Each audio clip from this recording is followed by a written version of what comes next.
Hey guys, welcome back to Elevate by Grace. My name is Amanda, and today we have Dr. Stacy here with us. Hey Amanda. Hey!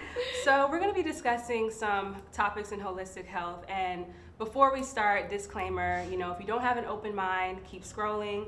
This video is really for the open mind and just giving you a perspective. So, enjoy! Well, first of all, thank you so much, Dr. Stacy, for being here. Thank you for having me. Of course, we've had so many conversations. So I just want to, jump right in. And you went to UCLA Med. I went to UCLA Medical School from 1993. That seems a long time ago. I was born in '93. I know, but she looked good, right? She looked good. Okay, so 1993, graduated in 1997. Okay. And how was it? Like, how would you say your overall experience was just about being there? There were very few African Americans at UCLA at that time, and it probably hasn't changed much now. So it was, the education part was good. There were some aspects of it that were a bit racially hostile. I do remember one particular instance, one of my attending physicians, and he told me straight up, he was like, I don't think women should be doctors, and I definitely don't think black women should be doctors. Whoa. And, my response was a thank you. I like to see where it's coming from. Right. That's how, At least you said it. And we're passive aggressive about it. Exactly. You said it. I know where you stand. Wow. I know who I need to be looking out for. Right. Thank you very much. While you were in medical school, did you notice any pharmaceutical influence, like as a student? Oh, absolutely. From day one, even before I actually became a student, like orientation, there was, the pharmaceutical companies were sponsoring our lunches, sponsoring breakfast. When we had get-togethers or any type of school function, it was all about the pharmaceutical. I didn't feel surprised at it at all. That just pharmaceutical companies and medicine just went hand in hand, and so it seemed natural. As I continued in medical school and then internship and residency, and they became more and more prominent. Pretty much daily you would have, at a minimum 3 to 4 interactions with a pharmaceutical rep or, their influence every single day. And then I realized that not only were they influencing us in that way, but they were also paying our instructors. So it was almost like a partnership, like med school, pharmacy. It's a complete partnership. Okay. How did that influence your perspective, like as a med student, if at all? Yeah. Any type of sickness, any type of illness, any type of condition only needs the proper drugs or the proper combination of drugs or higher dose of drugs. Or more and more drugs. Or more and more drugs. Like that was, that was the association, and they start making that association when you're, extremely young in the process of training, and it just gets stronger and stronger and stronger. You graduate, you finish your training and your residency, and you're in your office, and you're helping patients, and that's what's always in your mind is, here's a problem, and what type of drug is going to solve it. And all drugs have side effects.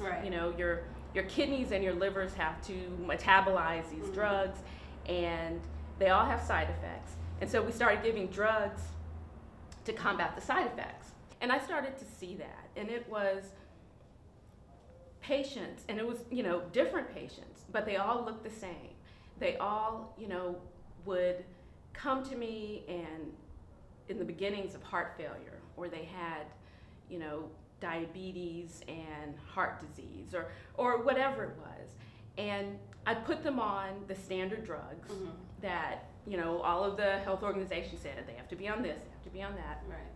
And I would see their journey, through their illness all ended up the same. It was almost like I can anticipate, like we're gonna put you on this drug and you'll do good for about 8 months, and then we're gonna have to adjust the dose, and then you'll do good for maybe another year, and then we're gonna have to add this.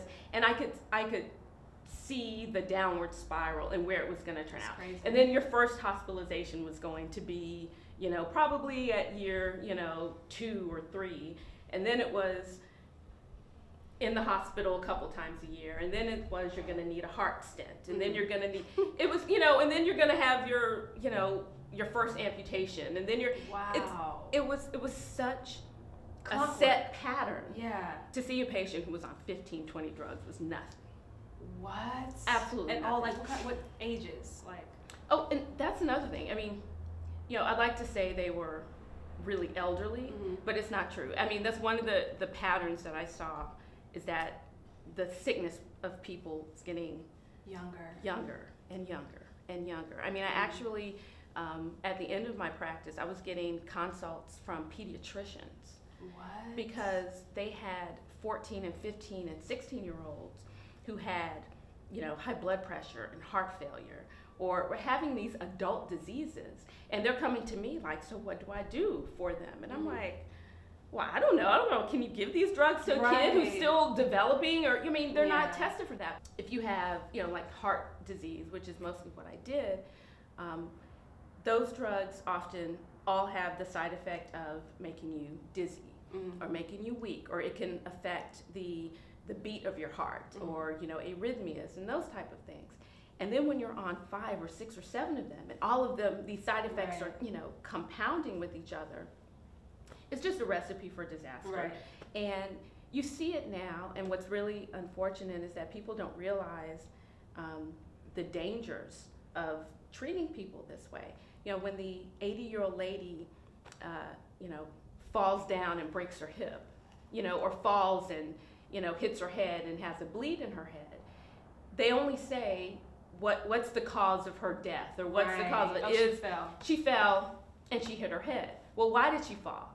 She's on a list of medications that caused her to be dizzy, or caused her to pass out, or caused her heart to beat too slow. And plus, all these things, that affect her cognition. That led her there. Right, that led her there. So with this pattern you're seeing, starting from med school with, just kind of like, okay, we see pharmaceutical companies are treating us well, and then, throughout the whole journey of med school and then into your private practice where the expectation is to use a drug to treat an illness, right? Not cure or heal, but to treat an illness.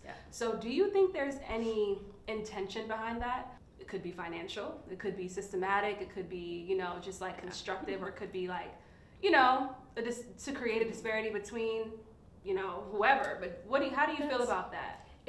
It's money. I think it's about money. I think that the medical profession is in the business of disease maintenance, not disease reversal or disease cures, but disease maintenance, which means that we have to do something, because you can't make money off of dead people. Right. So if you just do nothing and say, back off, you make no money. But we also can't give them tools and teach people and use therapies that actually reverse and prevent disease effectively, because you can't make money off of that either. It's now disease maintenance, where, you're sick, we can shove you full of drugs, do a lot of procedures, and over the year, it'll be a slow, gradual decline. The ending is going to be the same. You're going to die of that disease. It's chronic now. It's chronic. And so during your chronic illness of, 10 years or 20 years, we're going to make a whole bunch of money off of it. And we're kind of in a phase in medicine where, healing people isn't really our primary goal. So you go to the doctor, doctor gives you some pills, your number goes down, but what caused your high blood pressure hasn't been addressed, and it's still going to progress until it kills you. Or if you have diabetes, your blood sugar's high, we're going to give you a pill, or we're going to give you an injection, bring your blood sugar down, but you still haven't addressed what's causing the actual cause of the illness. The answer is diet and exercise. In a sense, it's really simple. Like, it's what you're putting in and what you're doing, right? What is going in your body, like what's going to the machine. And it's so much conflicting information about what you should eat to be healthy. And that's also, that's money. When one of the other things that I found out when I kind of started my journey, away from traditional medicine, was how big an influence that large food producers and the agricultural industry has over medicine. And, you know, when you have the government agencies telling you, you know, you should, you know, drink dairy every day, and you should eat meat every day, and this is where, and it's because, you know, part of the government's job is to prop up certain industries, certain agricultural industries, and so it's all a very incestuous, you know, it's money driven. It's all, and that's why you really have to look out for yourself, like, you know, educate yourself. And educate yourself, because I think some people go to the doctor and, you know, they're like, well, this is my doctor. I'm gonna listen to everything my doctor says. And then, you know, and it's like, of course that's a trained professional and that's, you know, who has the knowledge, but at the same time, do your own research. Like, know what effects dairy is having on your body. Like, you know, like, understand what you're putting in, understand that. Or like, just change a few things, what effect this could have before jumping on that pill. And questioning, you know, I think it's really important for people to question their healthcare providers. And that's a new thing, because like, if, you know, you're talking about your parents, and like my parents, if your doctor says take a pill, they gonna take that pill. You will set your alarm clock to wake up and take that pill. And some people think that it is a pathway to their life. That's like, you know, if I don't take this pill, I'm gonna die. Exactly. And I wanted to also ask, like, while you were in internal medicine with your own private practice, and you saw the pattern within patients, like, how did that make you feel? I know, like, for a while you're on cloud 9, it was like honeymoon season, it was like, great, I'm making money, I'm chilling, you know, but after a while, bad, fraudulent, you know, it was, you know, to the point where I would, towards the end of, you know, before I decided, like, I gotta get out of here, I would wake up, and in the days I would go to my office, I'd feel sick to my stomach. And I realized it was like anxiety, because I was doing something I didn't believe in, that I knew wasn't gonna help, you know.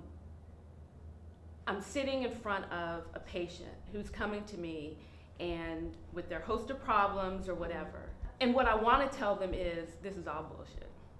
Straight up. Like, seriously, like, here's a prescription, oh, do this, oh, maybe you should go to the hospital, yeah, you're fluid overload, we have, and I just wanted to tell them, like, yeah, I mean, and that's a horrible place to be, because my ultimate goal was to help people and to make them feel better and help them to live better lives.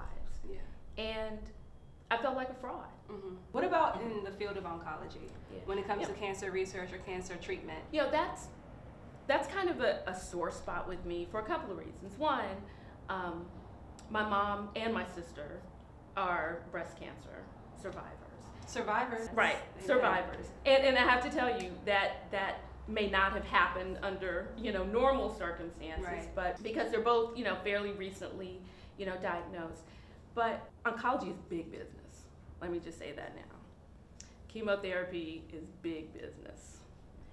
and you know, I want to make it clear that I'm not saying that there's no role for chemotherapy or radiation or any of those treatments at all. What I'm saying is that the fact that the only treatment that we offer patients is the traditional chemotherapy and radiation and those type of things, to me is malpractice, especially when all of the research, and we know how cancer forms, we know what makes it grow. And the one single unifying thing that can prevent it and slow its growth, which is what you put in your body, your environment. We don't tell patients about that at all. So in one arm, we're shoving them full of chemotherapy, and then we're telling them to go and eat whatever you want. Or they're in the hospital, and we're feeding them things that actually fuel cancer, that make tumors grow. So we're gonna give you chemotherapy to kill the tumor cells, and then we're going to feed you things that make the tumor cells grow. You know, like including hospital food or hospital food, Ensure, Boost. Oh, Ensure. Those, a bunch of processed sugar, chemicals, concentrated animal, you know, protein. And that feeds cancer. All of those things scientifically known to feed cancer and to promote its metastasis and to promote its growth. And so I looked at it and I'm like, so why are we doing all of this just, you know, to kill you with food, to feed? And again, cancer is no longer a disease, it's an industry. Wow, that's powerful. And that's, you know, it's sad that the majority of people aren't aware of that. When my mother and my sister were diagnosed with cancer, I had already quit my private practice and had, you know, turned my practice into using more nutritional therapies and food and keeping people healthy and using food for the disease of, for the treatment of disease. So, like with my mom, I went to her appointments with her, and every single appointment, and we're getting towards the end of, you know, her treatment, and not one single doctor mentioned to her, you should change what you eat. Or even if doctors don't know exactly how to use food in specific ways to treat disease, not one of them said, avoid sugar, or don't drink soda, or, you know, you should probably, you know, stop eating meat, you know, or any of those things. They didn't say anything. All they wanted to talk about was what type of chemo you want to get, or what type of chemo you want to get. Yeah, what type of chemo and what type of radiation.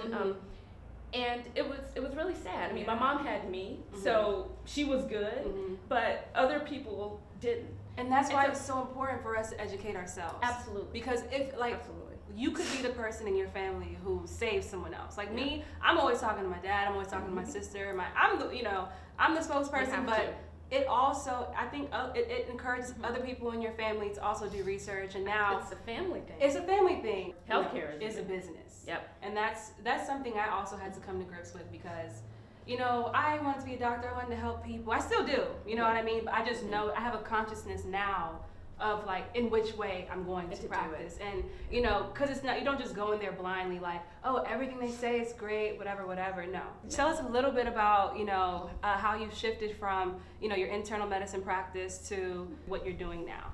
Yeah, so unfortunately, I figured out that within the traditional medical system, I wasn't going to be able to do what I wanted to do. So I started a company called Food Therapy MD, and using that company in order to educate people about plant-based nutrition, about the specifics of how to use medicine and specific phytonutrients as medicine, getting rid of, you know, all of the meat, the processed, you know. Cool. And last question. What would you say to, you know, like, what advice would you give to someone who wants to go into, like, the medical field or even the health field, or just who really does want to help people in terms of health consciousness? You know, information is out there. Just educate yourself.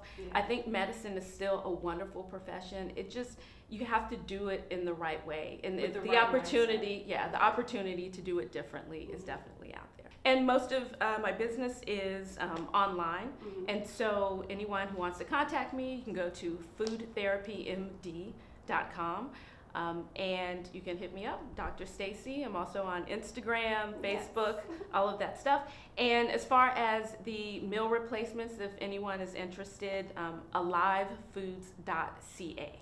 Alivefoods.ca. Awesome. Thank you so much. Excellent. Thank you, Amanda. This has been great. Yay. You're amazing. You're amazing.